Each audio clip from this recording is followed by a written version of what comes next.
Barren Empty Horizon. Emmy Carter had spent years running, but when a storm forced her into Ethan Coulter's cabin, she realized she might have just run straight into danger. He watched her from across the fire, voice rough as the wind outside. "You got nowhere else to go, do you?" he murmured. "Reckon you'll be staying here, then." Chapter 1. The Storm's Embrace. The wind howled like a banshee, tearing at the ragged edges of Emmy's worn cloak, the biting rain stinging her face like 1,000 tiny needles. The sky, moments before a bruised purple, had dissolved into an inky blackness, swallowing the last vestiges of a setting sun. She urged her tired mare, Bess, onward, the animal's hooves slipping on the muddy track that snaked its way through the desolate, unforgiving landscape. Emmy hadn't seen a soul for miles, the vastness of the Arizona territory pressing down on her with a weight that mirrored the burden in her heart. She'd been running for weeks, ever since, well, it didn't matter anymore. The past was a ghost she couldn't outrun, a shadow that stretched long and dark across every horizon. All that mattered now was putting distance between herself and the life she'd left behind, a life built on lies and shattered promises. A life she never wanted to remember. The storm intensified, lightning cracking across the sky, illuminating the jagged peaks of distant mountains. Bess whinnied, her fear a palpable thing in the thick, charged air. Emmy felt it too, a primal dread that tightened her chest and made her breath catch in her throat. Shelter. She needed shelter, and fast. Then, through the driving rain, she saw a faint, flickering light in the distance. A cabin. Hope, fragile as a newborn bird, fluttered in her chest. She urged Bess forward, the mare responding with a renewed burst of energy, sensing the promise of respite. The cabin was small, rough-hewn, built of logs and chinked with mud. Smoke curled from the chimney, a beacon in the gathering darkness. Emmy dismounted, her legs stiff and aching, and tethered Bess to a weathered post near the side of the cabin. She approached the door, her hand hovering over the worn wooden latch. Fear warred with desperation. What if the person inside wasn't friendly? What if she pushed the thought aside? She had no choice. Taking a deep breath, she lifted the latch and pushed the door open. The interior was dimly lit by the flickering flames of a fire in a stone hearth. The air was warm, thick with the scent of wood smoke and something else, something earthy and masculine. A man sat in a rocking chair by the fire, his back to her. He was tall, judging by the way he filled the chair, his shoulders broad and powerful. His hair was dark, almost black, and fell to his shoulders in thick waves. He didn't seem to notice her entrance, his attention focused on something in his hands. Emmy cleared her throat, the sound seeming loud in the relative quiet of the cabin. "Hello?" The man started, his body tensing. He slowly turned, and Emmy found herself staring into a pair of eyes the color of a stormy sea, a deep, turbulent blue-gray. His face was weathered, lined with the harsh realities of a life lived outdoors, but it was a handsome face, nonetheless. A face that held both strength and a hint of something haunted. A scar, thin and white, traced a path across his left cheekbone, a silent testament to a past encounter. He looked her over, his gaze intense and unwavering, taking in her drenched clothes, her wind-tossed hair, the exhaustion etched on her face. He didn't speak for a long moment, the silence stretching between them, thick with unspoken questions. Finally, his voice, rough as the wind outside, broke the silence. "You got nowhere else to go, do you?" It wasn't a question, but a statement, a recognition of a shared predicament. Emmy shook her head, the simple movement conveying a weariness that went bone deep. "No." I saw the light." He nodded, his gaze softening slightly, but the wariness remained. He gestured towards a rough-hewn wooden stool near the fire. "Seat. Get warm." Emmy hesitated for a moment, then did as he instructed, sinking onto the stool with a sigh of relief. The warmth of the fire began to seep into her chilled bones, chasing away the dampness that had settled deep within her. He continued to study her, his eyes narrowed in thought. "You're a long way from anywhere," he said, his voice a low rumble that seemed to vibrate through the small cabin. What brings you out here in this storm? Emmy hesitated. She couldn't tell him the truth. Not all of it, anyway. I'm traveling, she said, the word feeling hollow even to her own ears. Heading west. He raised an eyebrow, a flicker of skepticism in his eyes. West? To where? Does it matter?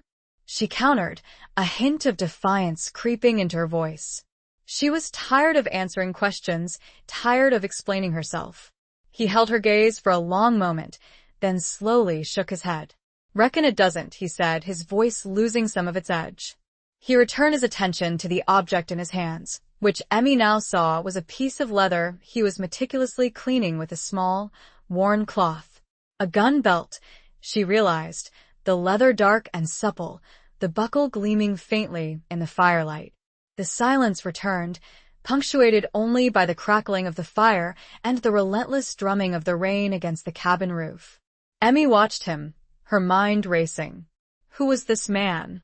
And why was he out here alone, in the middle of nowhere? He seemed to sense her scrutiny, because he looked up again, his eyes meeting hers. Name's Ethan, he said, his voice a low murmur. Ethan Coulter. Emmeline, she replied, offering her own name, a small act of trust in the vast uncertainty. Emmeline Carter. But most call me Emmy. He nodded, a flicker of something that might have been approval in his eyes. Emmy, he repeated, the name sounding strangely foreign on his tongue. He paused, then added, Reckon you'll be staying here, then. Until the storm passes. It wasn't a question, but an offer. An offer of shelter, of temporary sanctuary. And Emmy, with nowhere else to turn, found herself accepting it, a knot of apprehension tightening in her stomach even as a sliver of gratitude pierced through her weariness. The storm raged outside, but within the small cabin, a different kind of tempest was brewing, one born of secrets, suspicion, and the undeniable pull of two solitary souls drawn together by the unforgiving hand of fate. The fire crackled, casting dancing shadows on the walls, and Emmy wondered if she had just traded one storm for another, far more dangerous one. Chapter 2. Shelter and Suspicion. The silence that followed Ethan's declaration hung heavy in the air, punctuated only by the rhythmic creaking of the rocking chair as he resumed his careful cleaning of the gun belt. Emmy watched him, her mind a whirlwind of questions and anxieties. The cabin, while offering respite from the storm, felt far from safe. It was a small, confined space, and she was acutely aware of Ethan's presence, of his size and strength, of the weapon that lay disassembled but still menacingly close on the table beside him. She shifted on the stool, trying to find a comfortable position, her damp clothes clinging unpleasantly to her skin. The fire, while warm, couldn't quite chase away the chill that had settled deep in her bones. It was a chill born not just of the storm, but of the uncertainty that lay ahead. Ethan finally finished his task, meticulously reassembling the gun belt and buckle. He laid it aside, then rose from the chair, his movements surprisingly graceful for a man of his size. He walked over to a rough-hewn cupboard on the far side of the room and retrieved a tin cup and a pot. "Coffee?" he asked, his voice a low rumble that seemed to fill the small space. Emmy hesitated, then nodded. "Thank you." He poured a cup of the dark, steaming liquid and handed it to her. The coffee was strong and bitter, but it warmed her from the inside out, a small comfort in the midst of her unease. He poured himself a cup, then returned to his rocking chair, his movements deliberate and unhurried. He watched her over the rim of his cup, his eyes still holding that unsettling mixture of scrutiny and something else, something she couldn't quite decipher. It was as if he was trying to see through her, to uncover the secrets she held so tightly within. "You're not from around here," he said, finally breaking the silence. It wasn't a question, but a statement of fact. Emmy took a sip of her coffee, stalling for time. "No," she admitted. I'm from back east." He raised an eyebrow, a flicker of interest in his eyes. "Back east? What brings a woman like you all the way out here?" She looked away, her gaze fixed on the dancing flames of the fire. She couldn't tell him the truth. "Not yet. I was looking for a new start," she said, the words sounding vague and unconvincing even to her own ears. He didn't press her, but she could feel his skepticism. He knew she was holding something back. He took another sip of his coffee, his gaze never leaving her face. "This is a hard country," he said, his voice low and serious. "It's not a place for the faint of heart, especially for a woman alone." Emmy bristled at his words, a spark of defiance igniting within her. "I can take care of myself," she retorted, her voice sharper than she intended. He chuckled, a low, rumbling sound that held no humor. "I reckon you can," he said, his eyes holding a hint of amusement. "But that doesn't mean you should have to." She didn't respond, her gaze dropping to her hands, which were clasped tightly around the warm tin cup. She was tired of fighting, tired of pretending to be strong. The truth was, she was scared. Scared of the past, scared of the future, scared of the unknown that stretched out before her like the vast, unforgiving landscape outside. He seemed to sense her vulnerability because his voice softened. "What happened back east, Emmy?" he asked, his tone gentle, almost caring. The question caught her off guard. She hadn't expected him to ask, hadn't expected him to care. She looked up at him, her eyes searching his. Was he truly concerned, or was this just another tactic to pry information from her? She hesitated, torn between her need for secrecy and a growing desire to confide in anyone. The weight of her secrets had become almost unbearable.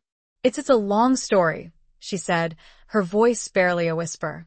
He nodded, his gaze understanding. "We've got time," he said, gesturing towards the window, where the rain continued to lash against the glass. "The storm's not letting up anytime soon." Emmy took a deep breath, her heart pounding in her chest. She knew she was taking a risk, trusting a stranger with the secrets she had guarded so fiercely. But something about Ethan, about his quiet strength, about the sadness that lingered in his eyes, made her want to believe him, made her want to share the burden she had carried for so long. She looked at him, her eyes meeting his, and for the first time since she'd entered the cabin, she felt a flicker of something other than fear. It was a fragile, tentative feeling, but it was there. A glimmer of hope, perhaps. Or maybe just the desperate yearning for human connection in a world that had become increasingly cold and lonely. It started with a promise.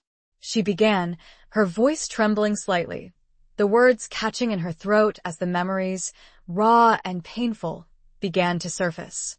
The rain beat on, a steady counterpoint to the unfolding tale of a life broken and a heart desperately seeking a new dawn. Outside, the wind still shrieked, but inside, a different kind of storm was breaking, a storm of shared sorrow and the first fragile tendrils of a connection neither of them could have predicted. Chapter 3. Echoes of a Haunted Past. Emmy's voice, though soft, filled the small cabin, weaving a tale of betrayal and loss that hung in the air like the lingering scent of wood smoke. She spoke of a life in Philadelphia, a life of privilege and expectation, a life that had seemed idyllic on the surface, but had been riddled with hidden fissures. She spoke of her father, a prominent banker, a man whose reputation was built on a foundation of lies and deceit. She spoke of her fiancé, Robert, a charming, ambitious lawyer who had seemed like the perfect match, until his true nature had been revealed in a devastating act of treachery.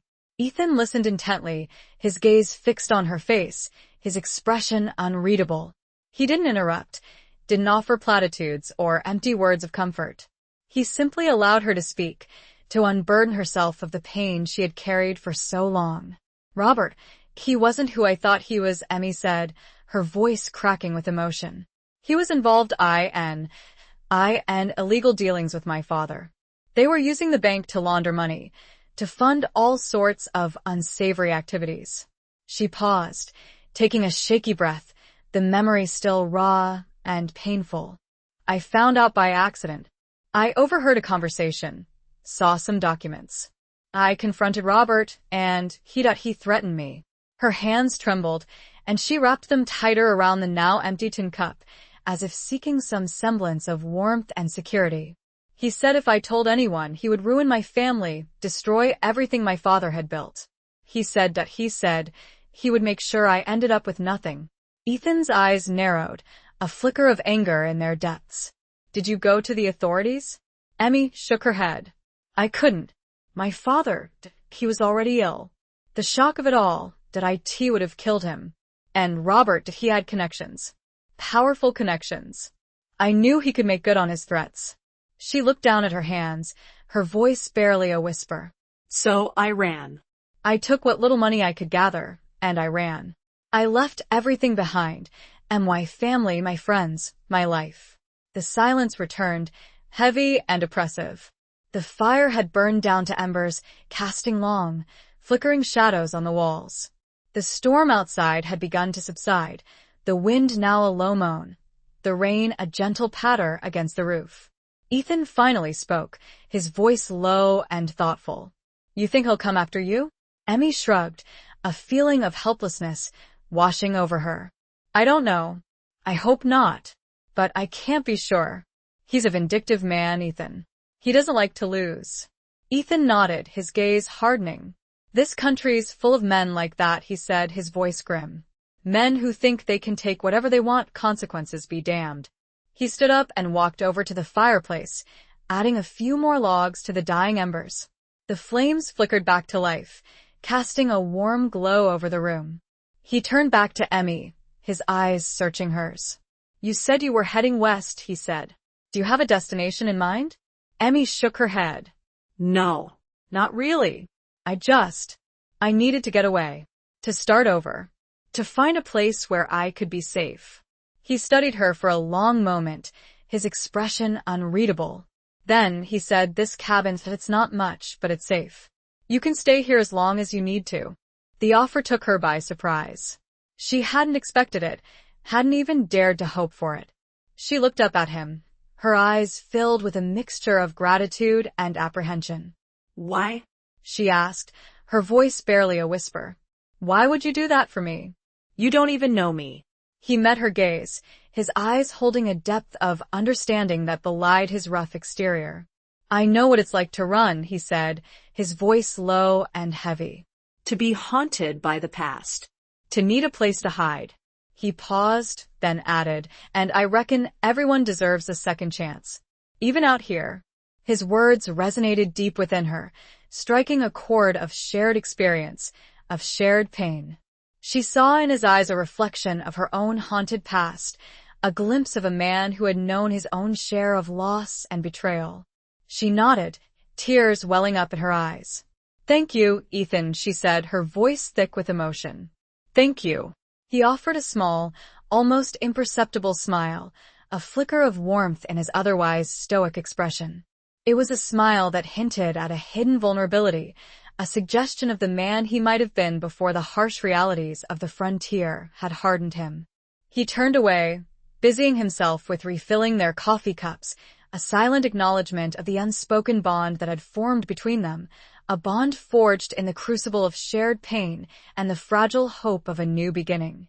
A shared past and a future yet to be written lingered in the air, thick as the coffee scent, as the first hint of dawn began to paint the eastern sky a pale, watery gray. Chapter 4. The Unspoken Bargain. The next few days passed in a strange, quiet rhythm. The storm had completely cleared, leaving behind a world washed clean and sparkling under a brilliant Arizona sun. The air was crisp and cool, carrying the scent of pine and damp earth. Emmy spent her days exploring the area around the cabin, careful not to stray too far. The landscape was breathtakingly beautiful, with rolling hills, towering mesas, and vast expanses of open sky. But it was also a dangerous landscape, one that demanded respect and vigilance. Ethan was a man of few words, but his actions spoke volumes. He made sure Emmy had enough to eat, sharing his meager provisions without complaint. He showed her how to use a rifle, teaching her the basics of self-defense. He didn't pry into her past, but he was always there, a silent, watchful presence, a reassuring bulwark against the uncertainties of the frontier. Emmy, in turn, tried to make herself useful. She cleaned the cabin, cooked meals, and tended to Bess, who seemed to have taken a liking to Ethan, nuzzling him affectionately whenever he approached. She found a strange sense of peace in these simple tasks, a sense of purpose that had been missing from her life for so long. The unspoken bargain between them was clear. He offered her shelter and protection, and she offered him companionship. It was more than that, Emmy realized. It was a shared understanding, a mutual respect born of their shared experiences, of their shared vulnerability. They were two solitary souls, drawn together by circumstance, finding solace in each other's presence. One evening, as they sat by the fire after a simple meal of beans and cornbread, Ethan spoke, his voice low and thoughtful. "You're good with that rifle," he said, nodding towards the weapon that leaned against the wall near the door. "You learn fast." Emmy shrugged, a faint blush warming her cheeks. "I've always been a quick study," she said, trying to sound casual. He chuckled, a low, rumbling sound that sent a surprising shiver down her spine. "I reckon you are," he said, his eyes holding a hint of amusement. He paused, then added, "You ever think about what you're going to do? Once you feel safe enough to move on?" The question hung in the air, heavy with unspoken implications. Emmy looked away, her gaze fixed on the dancing flames of the fire. She hadn't allowed herself to think about the future, had been too focused on simply surviving. "I don't know," she admitted, her voice barely a whisper. "I haven't thought that far ahead." He nodded, his gaze understanding. "It's a big country," he said. "Lots of opportunities. For those who are willing to work for them."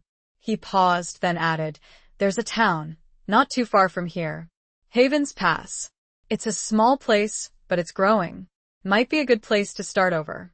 Emmy considered his words. The thought of settling down, of building a new life, was both appealing and terrifying. She wasn't sure she was ready for that. "Not yet. I'll think about it," she said, her voice noncommittal. He didn't press her, but she could feel his gaze on her, watchful and patient. He was giving her time, allowing her to come to her own decision, in her own way. Later that night, as Emmy lay in her bedroll on the floor near the fire, she couldn't sleep. Her mind was racing, filled with a jumble of thoughts and emotions.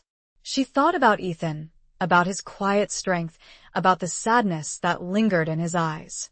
She thought about Havens Pass, about the possibility of a new life, a new beginning. She realized, with a start, that she was starting to feel safe. Safer than she had felt in a long time. And that feeling, she knew, was due entirely to Ethan. He had offered her shelter, protection, and something more, something she couldn't quite define. A sense of belonging, perhaps. Or maybe just the simple comfort of human connection in a world that had become increasingly cold and lonely. She closed her eyes, a single tear escaping and tracing a path down her cheek. She was still scared, still uncertain about the future. But for the first time in a long time, she felt a glimmer of hope, a flicker of possibility. And she knew, with a certainty that surprised her, that she wasn't alone. Ethan was there, a silent guardian, a steadfast presence in the vast, unforgiving landscape of her life. The unspoken bargain held, a fragile bridge between two wounded souls, offering a shared strength that neither could have found alone. And as she finally drifted off to sleep, the image of his weathered face, illuminated by the soft glow of the dying embers, filled her mind, a silent promise of protection in the long, dark night. Chapter 5. Scars Beneath the Surface. The following morning dawned bright and clear, the air crisp and invigorating. Emmy awoke to the smell of coffee and bacon, a welcome change from the usual fare of beans and cornbread. Ethan was already up, tending to the fire, his back to her. She sat up, stretching her stiff muscles, and watched him for a moment. He moved with an easy grace, his movements economical and efficient. He was a man of the land, comfortable in his surroundings, at peace with himself. Or so it seemed. Emmy had noticed, in the days since she'd arrived, that Ethan carried his own share of scars, not all of them visible. There were moments when his eyes would cloud over with a distant sadness, when his expression would harden, as if he were battling some inner demon. She had learned to recognize those moments, to give him space, to allow him to retreat into himself. He turned, sensing her gaze, and offered a small, almost imperceptible smile. "Morning," he said, his voice a low rumble. "Sleep well?" "Yes, thank you," she replied, returning his smile. This smells wonderful. He gestured towards the skillet on the fire, where bacon sizzled and coffee brewed in a blackened pot. Figured we could both use a decent meal, he said. Found some wild onions and a few eggs, too. They ate in silence, a comfortable silence born of shared routine and growing familiarity.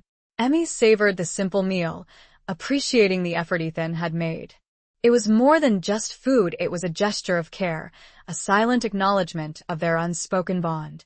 After breakfast, Ethan announced that he needed to check on his traps, a small line he ran to supplement his provisions.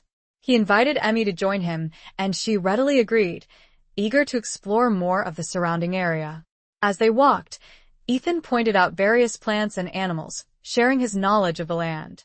He spoke of the delicate balance of nature, of the importance of respecting the wilderness. He was a different man out here, more animated, more alive. They came to a small stream, where Ethan had set a trap. He checked it carefully, finding it empty. He reset it with practiced ease, his movements deft and sure. You've done this before, Emmy observed, watching him work.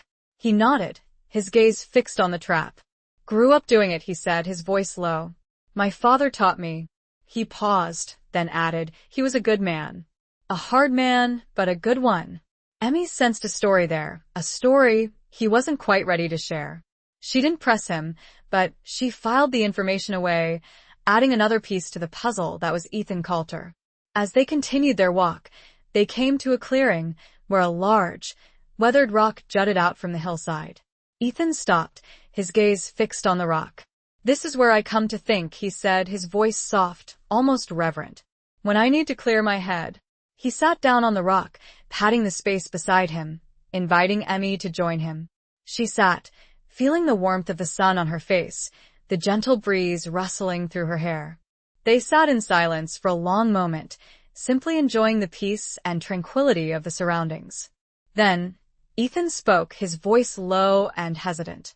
You asked me why I let you stay, he said, his gaze fixed on the distant horizon. I told you I knew what it was like to run. He paused, taking a deep breath, as if gathering his courage. I wasn't always this, he said, gesturing towards the cabin, towards the solitary life he led. I had a life once, a family. Emmy's heart ached for him. She could hear the pain in his voice, the unspoken grief that he carried within. I had a wife, he continued, his voice barely a whisper. Sarah. And a daughter, Lily. She was the light of my life. He paused again, his eyes clouding over with a distant sadness. They were taken from me, he said, his voice choked with emotion. By a band of outlaws. They raided our ranch, killed everyone. Emmy reached out, placing a hand on his arm, offering a silent gesture of comfort. She couldn't imagine the pain he must have endured, the loss he must have felt. I tried to stop them, he said, his voice raw with anguish. But I was too late. I found them, he couldn't finish the sentence, his voice breaking. He turned away, his shoulders shaking with silent sobs. Emmy sat beside him, her heart breaking for him. She didn't know what to say, what to do. She simply remained there, a silent presence, a source of comfort in his moment of grief. The scars he bore, she realized, ran far deeper than the one on his cheek. They were etched onto his soul, a permanent reminder of the life he had lost, the love he had been denied. The sun beat down, and a hawk circled overhead, its cry echoing across the silent landscape.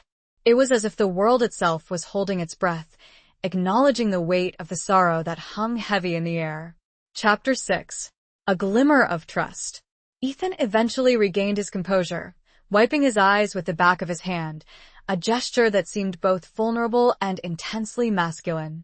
He took a deep breath, the air shuddering in his lungs, and turned back to Emmy, his eyes red-rimmed but his gaze steady. I'm sorry, he said, his voice rough with emotion. I haven't spoken of this to anyone. In years. Emmy shook her head, her own eyes filled with tears. Don't apologize, she said, her voice soft. You have nothing to apologize for. He offered a small, sad smile, a flicker of gratitude in his eyes. Thank you, he said, his voice barely a whisper. for listening. They sat in silence for a while longer, the shared grief forging an even stronger bond between them. The vastness of the landscape seemed to shrink, replaced by the intimacy of their shared pain, their shared vulnerability. Finally, Ethan spoke again, his voice regaining some of its strength. "After it happened, I hunted them," he said, his gaze hardening, a flicker of steel in his eyes. "I tracked them down one by one, and I made them pay." Emmy didn't flinch at his words.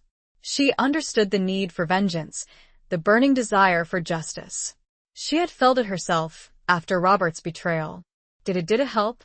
she asked, her voice hesitant. He shook his head, a weary sigh escaping his lips. "No," he said. "It didn't bring them back. It didn't ease the pain."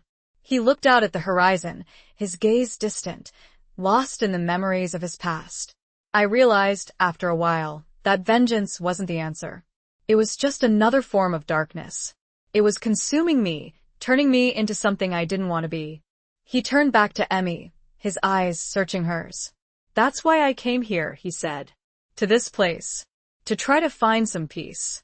To try to start over." His words resonated deep within her, echoing her own journey, her own search for redemption. She saw in him a kindred spirit, a fellow traveler on the long, difficult road to healing. "I understand," she said, her voice soft, filled with empathy. He nodded, a flicker of relief in his eyes. He had shared his deepest secret, his greatest pain, and she had not judged him. She had simply listened, understood, and offered her silent support. The glimmer of trust between, which had been fragile before, was now starting to turn into something stronger. As they walked back to the cabin, the silence between them was no longer awkward or strained. It was a comfortable silence, a silence born of shared understanding, of mutual respect. That evening, as they sat by the fire, Emmy found herself sharing more of her own story, revealing details she had previously withheld. She spoke of her fear of Robert, of her constant worry that he would find her, that he would make good on his threats. Ethan listened intently, his gaze supportive and reassuring. He didn't offer false hope or empty promises. He simply acknowledged her fears, validating her concerns. "He sounds like a dangerous man, Emmy," he said, his voice serious. "You were right to run." He paused, then added, "But you can't keep running forever. You need to find a way to face your fears. To take back your life." His words struck a chord within her. He was right. She couldn't keep hiding, couldn't keep living in fear. She needed to find a way to move forward, to build a new life for herself, a life free from Robert's shadow. "I know," she said, her voice barely a whisper. "But I don't know how." He reached out, taking her hand in his touch surprisingly gentle. His hand was calloused and warm, a comforting weight against her own. "We'll figure it out," he said, his voice firm, reassuring. "Together." His words, his touch, sent a shiver of warmth through her, a feeling she hadn't experienced in a long time. It was more than just gratitude, it was something deeper, something more profound. A connection, a spark, a flicker of something that might, just might, be the beginning of something new. The fire crackled, casting dancing shadows on the walls, and for the first time since she'd arrived at the cabin, Emmy felt a sense of hope, a sense of possibility, bloom within her heart. She knew the road ahead would be long and difficult, but with Ethan by her side, she felt a newfound strength, a newfound courage she hadn't known she possessed. Chapter 7. The Weight of Secrets. The days continued to pass, settling into a comfortable, almost domestic routine. Emmy and Ethan worked together, sharing the chores, their movements becoming increasingly synchronized, their conversations flowing more easily. They were like two pieces of a puzzle, slowly but surely fitting together, their jagged edges smoothing out, their individual strengths complementing each other. However, beneath the surface of their growing companionship, a current of unease still flowed. Emmy, despite feeling safer than she had in months, couldn't shake the nagging fear that Robert would eventually find her. She found herself scanning the horizon, her senses heightened, her body constantly on alert. Ethan, too, carried his own burdens. While he had shared the story of his wife and daughter's death, Emmy sensed there were other secrets he held close, other shadows that haunted his past. He would sometimes fall silent, his gaze distant, his expression troubled. She knew he was battling his own demons, wrestling with the ghosts that lingered in the corners of his mind. One afternoon, while they were mending a section of the cabin's roof that had been damaged in the storm, Emmy decided to broach the subject. "Ethan," she said, her voice hesitant, "you said you hunted down the men who killed your family. Did you find them all?" He paused, his hammer suspended in midair, his back to her. She could see the tension in his shoulders, the way his muscles tightened beneath his shirt. He slowly lowered the hammer, turning to face her, his eyes dark and unreadable. "No," he said, his voice flat, devoid of emotion. "There was one who got away." Emmy's heart sank. She had hoped, for his sake, that he had found some measure of closure, some semblance of peace. But the knowledge that one of the perpetrators was still out there, free, cast a long shadow over their fragile sanctuary. Do you know who he was?" she asked, her voice barely a whisper. Ethan nodded, his gaze fixed on the distant horizon. "He was the leader," he said, his voice bitter. "A man named Silas Blackwood. A ruthless, cold-blooded killer." He paused, then added, "He had a distinctive mark. A tattoo of a snake, coiled around a dagger, on his left forearm." Emmy felt a chill run down her spine. The image was vivid, disturbing, a symbol of the darkness that lurked beneath the surface of the seemingly tranquil frontier. "Do you think he's still out there?" she asked, her voice trembling slightly. Ethan shrugged, his expression grim. "I don't know," he said. "But I wouldn't be surprised. Men like Blackwood, they don't just disappear. They find new ways to cause pain, new victims to prey on." The conversation cast a pall over the rest of the day. Emmy found herself constantly glancing over her shoulder, her senses on high alert. The fear she had been trying to suppress resurfaced, stronger than ever. That evening, as they sat by the fire, Emmy noticed Ethan staring at a small, worn leather-bound book he held in his hands. He had been unusually quiet all evening, his thoughts clearly elsewhere. "What's that?" she asked, her voice soft, trying to break through his preoccupation. He looked up, startled, as if he had forgotten she was there. He hesitated for a moment, then held up the book, showing it to her. "It was Sarah's," he said, his voice thick with emotion. "Her diary. I haven't been able to bring myself to read it." "Until now." Emmy's heart ached for him. She could only imagine the pain he must be feeling, the bittersweet memories that the diary held. He opened the book, his fingers tracing the faded ink on the brittle pages. He began to read aloud, his voice low and hesitant, the words filled with a profound sadness. Sarah's entries spoke of their life together, of their love for each other, of their dreams for the future. They were simple, everyday entries, filled with the details of their life on the ranch, of their hopes and fears, of their unwavering love for their daughter, Lily. As Ethan read, Emmy felt tears welling up in her eyes. She saw, through Sarah's words, the life that Ethan had lost, the happiness that had been stolen from him. She saw the man he had been, before the tragedy had shattered his world. Suddenly, Ethan stopped reading, his body tensing, his eyes widening in disbelief. He reread a passage, his voice trembling. "What is it?" Emmy asked, her voice filled with concern. He looked up at her, his face pale, his eyes filled with a mixture of shock and horror. There's an entry here," he said, his voice barely a whisper. "About a man who came to the ranch, asking about me." He paused, his fingers trembling as he turned the page. "Sarah describes him. She says he had a tattoo, a snake, coiled around a dagger, on his left forearm." Emmy's blood ran cold. The weight of the secret, the shared burden of their pasts, crashed down upon them. The diary, a window into a lost past, had just revealed a terrifying connection, a thread that linked their separate tragedies in a way neither of them could have ever imagined. The air grew thick, the fire crackling unnaturally loud in the sudden, suffocating silence.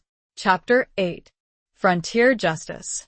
The revelation from Sarah's diary hung in the air, thick and suffocating, like the aftermath of a sudden dust storm. Ethan stared at the page, his face ashen, his eyes filled with a mixture of disbelief and dawning horror. Emmy felt a cold dread creep through her veins, a sense of impending doom that tightened her chest and made it hard to breathe. Silas Blackwood, Ethan whispered, the name a curse on his lips. He was looking for me. Even back then. Emmy reached out, placing a hand on his arm. Her touch meant to be comforting, but her own hand trembled. But why? She asked, her voice barely audible. Why would he be looking for you? Ethan shook his head, his brow furrowed in confusion. I don't know, he said. I never met the man. I never had any dealings with him. Before he raided our ranch. He ran a hand through his hair, his frustration evident. It doesn't make sense, he muttered. Why would he be interested in me? What could he possibly want? The question hung unanswered, a dark cloud of uncertainty that loomed over them. They spent the rest of the evening poring over Sarah's diary, searching for any other mention of Blackwood, any clue that might shed light on his motives. But there was nothing. The entry about his visit to the ranch was the only one. Sleep eluded them both that night. Emmy lay in her bedroll, her mind racing, her body tense with anxiety. The fear she had been trying to suppress now consumed her, fueled by the knowledge that Blackwood, the man who had destroyed Ethan's life, might also be a threat to her own. She wondered if Robert, her former fiancé, had somehow been connected to Blackwood. It seemed far-fetched, impossible even, but the coincidence was too glaring to ignore. Could Robert, in his quest for power and wealth, have crossed paths with a man like Blackwood? Could he have used him, manipulated him, to achieve his own nefarious goals? The thought made her blood run cold. She realized, with a sickening certainty, that she might be in even greater danger than she had previously imagined. The next morning, Ethan was uncharacteristically agitated. He paced the cabin, his movements restless, his expression grim. He had barely touched his breakfast, his mind clearly elsewhere. We need to go to Havens Pass, he said, finally breaking the silence. We need to find out if Blackwood has been seen there. If he's still in the territory. Emmy nodded, her heart pounding in her chest. She knew he was right. They couldn't just sit and wait for Blackwood to come to them. They needed to be proactive, to take control of the situation. They packed their few belongings, saddled their horses, and set off towards Havens Pass. The journey was tense and silent, their minds filled with apprehension and uncertainty. Havens Pass was a small, bustling town, a hub of activity in the otherwise desolate landscape. It was a mix of saloons, mercantile stores, and rough-hewn houses, a testament to the resilience and determination of the people who had chosen to make their lives in this harsh and unforgiving country. Ethan led them to the town's sheriff's office, a small, unassuming building with a weathered sign hanging above the door. The sheriff, a grizzled old man named Jedediah Stone, greeted them with a wary eye. Ethan explained their situation, his voice low and urgent, describing Blackwood and his distinctive tattoo. Sheriff Stone listened intently, his expression growing increasingly grim. Silas Blackwood, he said, his voice heavy with distaste. I know the name. He's a wanted man. For murder, robbery, and a whole host of other crimes. He paused, then added, he hasn't been seen around here in years. But that doesn't mean he's not out there. He's a slippery one, that Blackwood. Like a snake in the grass. Ethan exchanged a look with Emmy, a silent acknowledgement of the danger they faced. We need to find him, Sheriff, Ethan said, his voice firm. Before he hurts anyone else. Sheriff Stone nodded, his gaze resolute. I'll put the word out, he said. My deputies will keep an eye out for him. And I'll send a telegram to the neighboring territories, see if anyone has seen him. He paused, then added, but you two need to be careful. Blackwood is a dangerous man. He won't hesitate to kill anyone who gets in his way. His words were a stark reminder of the stakes. This wasn't just about the past anymore, it was about survival. It was about facing down a deadly enemy, a man who represented everything they both despised. It was about frontier justice, a harsh and unforgiving code that demanded retribution, an eye for an eye. As they left the sheriff's office, the weight of their mission settled upon them, a heavy burden in the dusty, sun-drenched street. The search had begun, and the path ahead was fraught with peril. Chapter 9. Shadows of Doubt. Ethan and Emmy spent the next few days in Havens Pass, staying at a small, sparsely furnished room above the town saloon.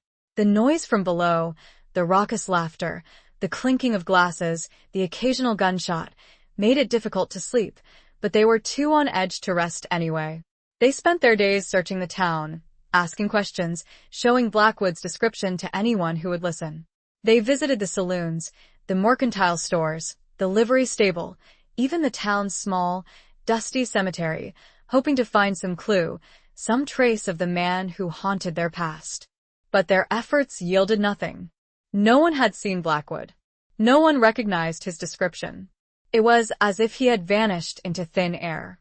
The lack of progress frustrated Ethan, fueling his growing sense of unease. He became increasingly withdrawn, his mood darkening, his silences lengthening. Emmy tried to reassure him, to offer him comfort, but her own fears were growing, making it difficult to maintain a positive outlook. One evening, as they sat in their room, sharing a meager meal of bread and cheese, Emmy noticed Ethan staring at a small, folded piece of paper he held in his hand. It was a telegram, she realized, the edges frayed and worn. "What is it?" she asked, her voice hesitant. He looked up, his eyes troubled, his expression grim. "It's from a contact of mine," he said, his voice low. "In Tucson." He paused, then added, He says he saw a man matching Blackwood's description. A few weeks ago." Emmy's heart leaped with a mixture of hope and dread. "Tucson?" she said. That's a long way from here." Ethan nodded, his gaze fixed on the telegram. "He says the man was asking about a woman. A woman traveling alone. From back east." Emmy's blood ran cold. The description was too close for comfort. It was as if Blackwood was toying with them, playing a cat-and-mouse game, always one step ahead. "It could be anyone," she said, trying to sound hopeful, but her voice trembled slightly. Ethan shook his head, his expression somber. "I don't think so," he said. I think he knows about you, Emmy. I think he's coming for you."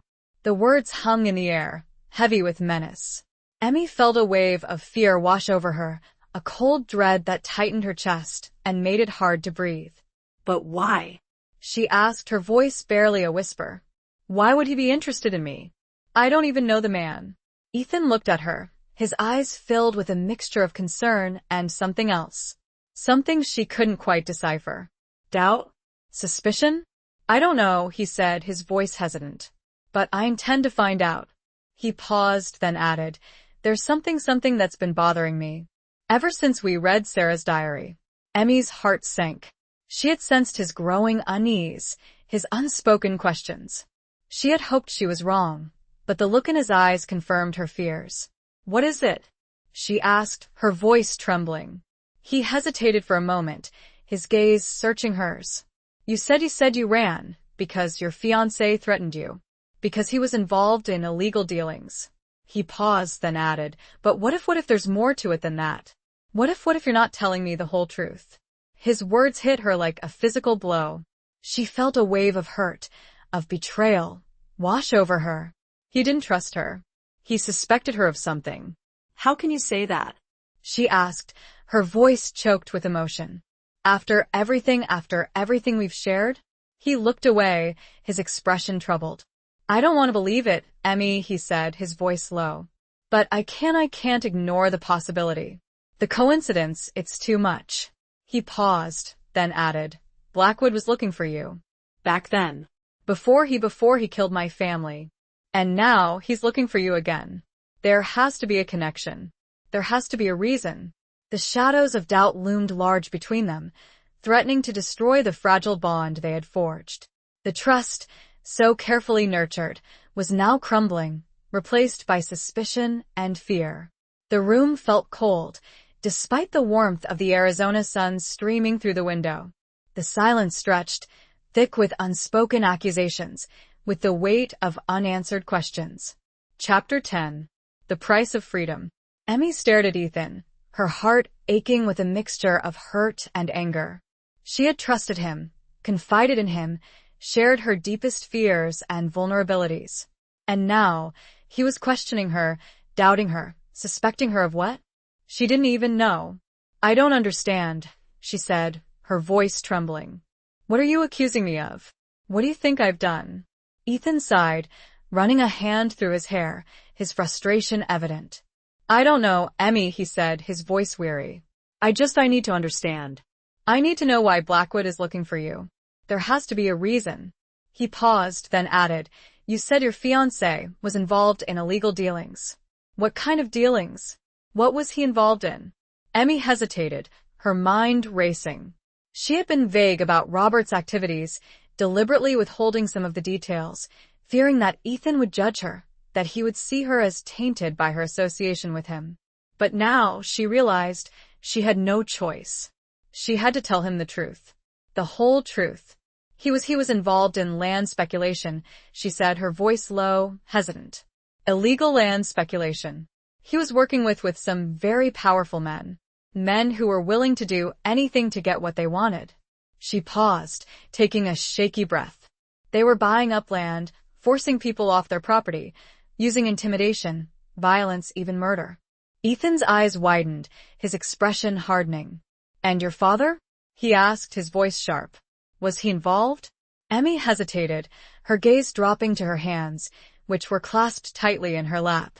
She had always protected her father, even after she had learned of his involvement in Robert's schemes.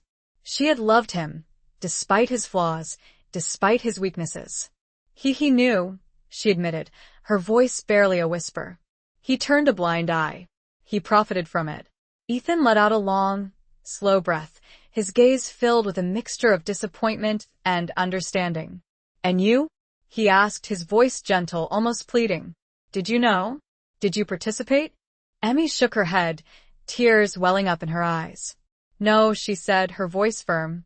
"I didn't know. Not at first. I found out by accident. And when I confronted Robert, he threatened me." She looked up at Ethan, her eyes pleading for him to believe her. "I swear, Ethan," she said, her voice choked with emotion. "I had nothing to do with it. I was just a pawn in their game." He studied her for a long moment, his gaze intense, searching. He was trying to see through her, to discern the truth from the lies, the reality from the deception. Finally, he nodded, a flicker of relief in his eyes. "I believe you, Emmy," he said, his voice soft. "I believe you." The tension that had gripped her body began to ease, replaced by a wave of gratitude. He believed her. He trusted her. But the relief was short-lived. The question still remained. Why was Blackwood looking for her? What was the connection between him and Robert? "There's something I haven't told you," Emmy said, her voice hesitant. "Something I remembered. After we read Sarah's diary." Ethan leaned forward, his gaze intent. "What is it?" Emmy took a deep breath, her heart pounding in her chest.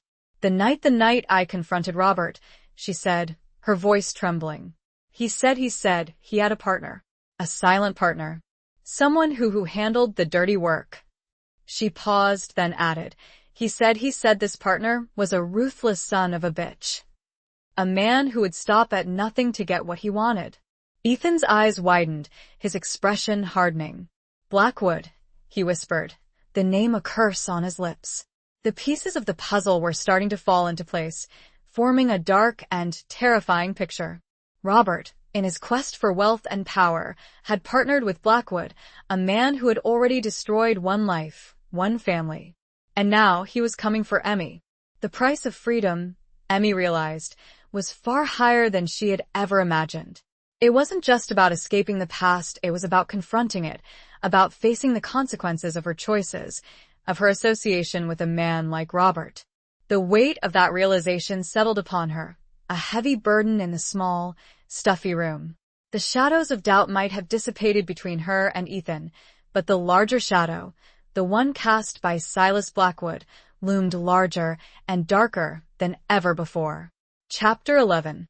A shared vulnerability.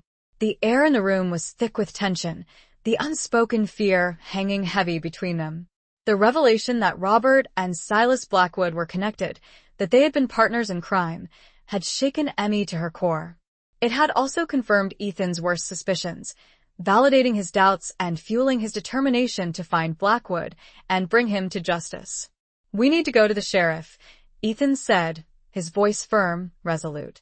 "We need to tell him everything. About Robert, about Blackwood, about their connection." Emmy nodded, her agreement immediate and unquestioning. She knew he was right. They couldn't keep this information to themselves. They needed help. They found Sheriff Stone in his office, poring over a stack of wanted posters. He listened intently as they recounted their story, his expression growing increasingly grim with each detail they revealed.